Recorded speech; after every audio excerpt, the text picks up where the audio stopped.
ஆண்டவராகிய இயேசு கிறிஸ்துவின் இரத்தத்தினால மீட்கப்பட்ட தேவஜனமே, இதோ இன்னொரு புதிய ஆண்டை கர்த்தர் காணும்படிக்கு கிருபை செய்திருக்கிறார். என்னோடு கூட இணைந்திருக்கிற அத்தனை பேரையும் ஆண்டவராகிய இயேசு கிறிஸ்துவின் நாமத்தினாலே புது வருட நல்வாழ்த்துக்களை தெரிவித்துக் கொள்கிறேன். ஆண்டவர் இந்த ஆண்டிலே நமக்கு ஒரு நல்ல வாக்கு தத்தத்தை கொடுத்திருக்கிறார்.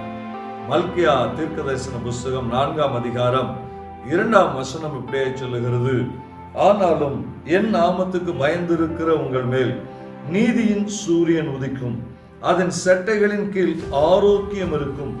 நீங்கள் வெளியே புறப்பட்டு போய் கொழுத்த கன்றுகளைப் போல் வளருவீர்கள் என்று சொல்லி ஆண்டவர் இந்த ஆண்டில நமக்கு வாக்கு பண்ணியிருக்கிறார். இந்த கர்த்தருக்கு பயப்படுகிற, கர்த்தரை சார்ந்து கர்த்தரை நம்பி இருக்கிற ஒவ்வொருவருடைய வாழ்க்கையிலையும் ஆண்டவர் செய்கிற ஒரு உன்னத ஆசீர்வாதம், கடைசி காலம், கடைசி நாட்கள், ஆண்டவராகிய இயேசு கிறிஸ்துவின் வருகைக்கு ஆயத்தமாகி கொண்டிருக்கிற காலம், உபத்திரவத்தின் காலம்.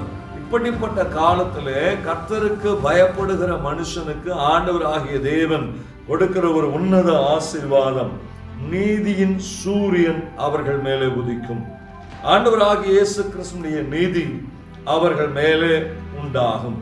இரண்டாவதாய், அந்த வெளிச்சத்தின் நிமித்தமாக வருகிற ஆரோக்கியமும் இருக்கும். மூணாவதா சொல்றாரு, நீங்கள் வெளியே புறப்பட்டு போய் கொழுத்த கன்றுகளை போல் வளருவீர்கள் என்று சொல்லி ஒரு நோக்கத்தோடு கூட துவங்கப்பட்ட ஒவ்வொருவருடைய வாழ்க்கையும் அந்த நோக்கத்தை அடைவதற்காக புறப்பட்டு போகிறதான ஒரு ஆசீர்வாதம் எப்படிப்பட்டதா இருக்கிறதோ அதே போல இந்த ஆண்டுல தேவன் ஒவ்வொருவர் மேலே வைத்ததான தரிசனத்திற்கு நேராக புறப்படவும், அந்த தரிசனத்தை ஆரோக்கியமாய் பெற்றுக்கொள்ளவும், அந்த தரிசனத்தை துள்ளி குதித்து அனுபவிக்கவும் கர்த்தர் இந்த ஆண்டிலே கிருபை செய்ய போகிறார். என்னோடு கூட இணைந்து இந்த வார்த்தையை கேட்டுக்கொண்டிருக்கிற ஒவ்வொருடைய வாழ்க்கையிலையும் கர்த்தர் தரிசனங்களுக்குள்ளாக சந்தோஷமாய் மகிழ்ந்து குதித்து ஆடி பாடி பெற்றுக்கொள்ளுகிறதான ஒரு உன்னத ஆண்டாய் இந்த ஆண்டை கர்த்தர் நமக்கு வைத்திருக்கிறார். ஆகவே நிச்சயமாகவே தரிசனத்தை நாம் சுதந்தரிக்க போகிறோம். தரிசனத்தின் ஆசீர்வாதங்களை சுதந்தரிக்க போகிறோம்.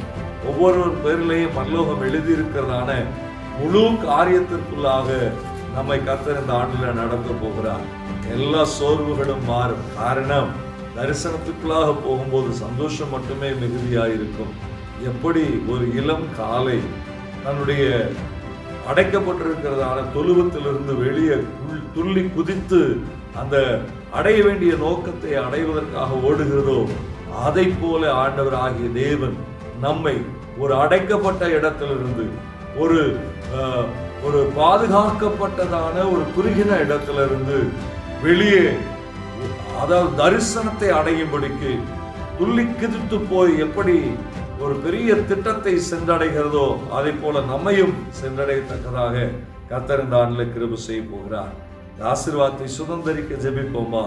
சர்வ வல்லவரே, என்னோடு கூட இணைந்து ஜெபிக்கிற அத்தனை பேருடைய வாழ்க்கையிலையும் ஆண்டவரே கொழுத்த கன்றுகளைப் போல வளர்கிற ஒரு பெரிய ஆசீர்வாதத்தை சுதந்தரிக்கிற ஆண்டாய், ஆண்டவரை எல்லைகள் விஸ்தாரமாகிற ஆண்டாய், ஆண்டவராகிய தேவனுடைய பாதத்திலே காத்திருந்து ஜெபித்த அத்தனை காரியங்களையும் சுதந்தரிக்கிற ஆண்டாய் இந்த ஆண்டு இருக்கட்டும் சொல்லி ஜெபிக்கிறோமா.